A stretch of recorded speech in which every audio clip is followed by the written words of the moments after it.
Imagine placing bets without second guessing, without hours of research, just pure data-driven decisions. It sounds too good to be true, right? Well, I put it to the test using AI, specifically a tool called OddsJam, which claims to find positive expected value bets, bets that should, in theory, win more than they lose. So in this video, I'm going to show you exactly how this AI-powered system works, place some real bets, and see if it actually delivers results, or if it's just another overhyped tech gimmick. So we're here in the dashboard of OddsJam. Now, just to quickly explain what this is and how it works. So what OddsJam does is it finds positive expected value bets. But what does positive EV bets mean?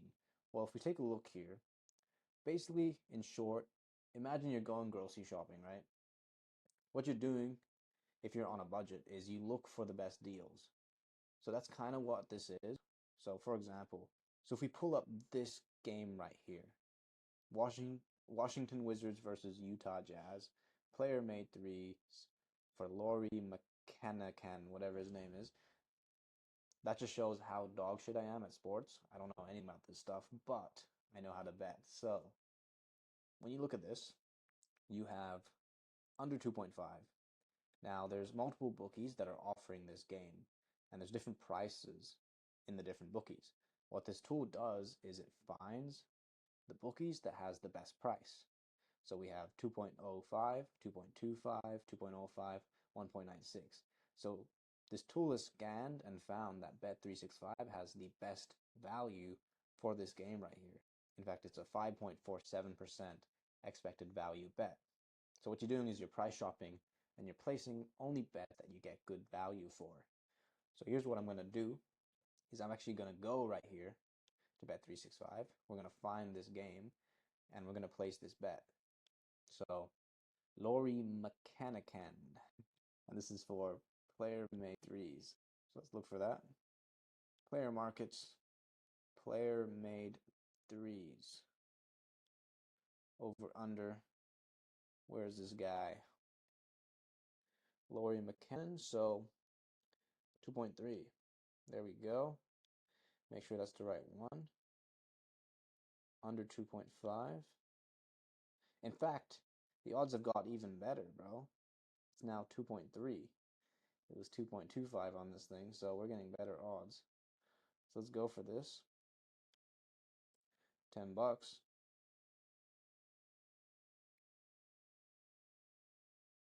Boom.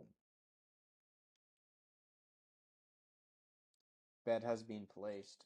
So that's pretty much how the process works. You go in, you find these good odds, and there's a bunch of games, and it refreshes every day you come in. You make like 10 of these bets, and in the long term, as you can see, like if I place this bet 1,000 times, I should be making 5%.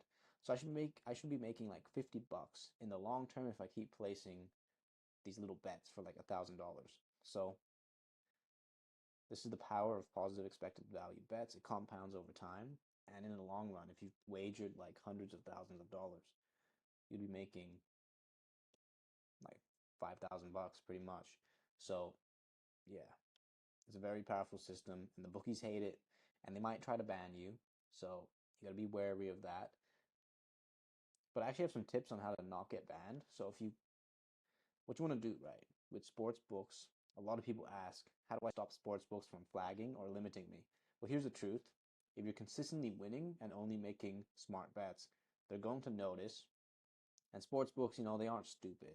They're going to see it and they're going to ban you. But the good news is there are ways to fly under the radar and keep your accounts alive longer. So step one is to place a casual bet first. When you open a new account, you don't want to go straight into hammering positive EV bets because that's a dead giveaway that you're a sharp bettor. So instead, what you want to do is find stupid casual bets first, something random like a $10 bet on a popular game, okay, just anything you would do for fun. If it's a game you're going to watch for fun, just do that bet. In fact, I did that on my account. So the first bet on my profile was actually one of these casual bets. So this one right here, Newcastle. It was Newcastle versus Liverpool in the Carabao Cup final, and I put money on Newcastle to win the Carabao Cup because I'm a Newcastle fan, and I thought it would be fun. And then we actually ended up winning, so that was even better. But this was an example of like a dumb bet that I did. Another thing is you can use parlays, okay? Parlays are awesome for this because most people that do parlays are dumb and they usually lose money. So if you're making parlay bets, it makes you look like a losing bettor, even though parlays are mathematically better than straight bets. And I'll show you this. Like, you might not believe this, but check this out. I've broken down the math for you. People say that parlays are terrible and that you should only play straight bets. And for most bettors, that's true because they're making negative expected value bets. So if you're taking bad odds and you're betting on things with no edge, parlays just amplify your losses. But here's what people don't realize.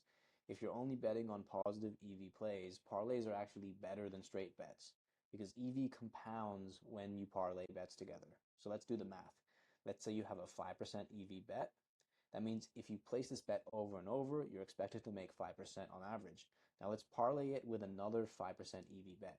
And people assume that means you get 10% EV total, but it's actually better than that because the formula for EV in a parlay is 1 plus EV1 times 1 plus EV2 minus 1.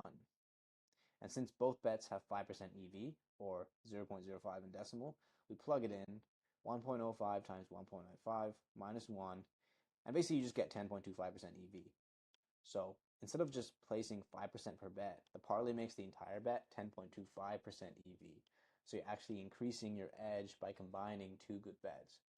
And if you add a third bet, it basically just triples it and you get to 15.76% expected value. So if you bet $10 straight, you only make back 50 cents in long-term profit per bet. But if you parlay 3 positive expected value bets, you're now making $1.58 instead. So you're basically tripling the expected profit per dollar that you wager by doing parlays with positive expected value bets. So that's like the power of that.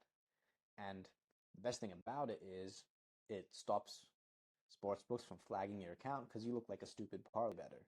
So that's why parlays are awesome. So yeah, that's why I placed a parlay bet right here.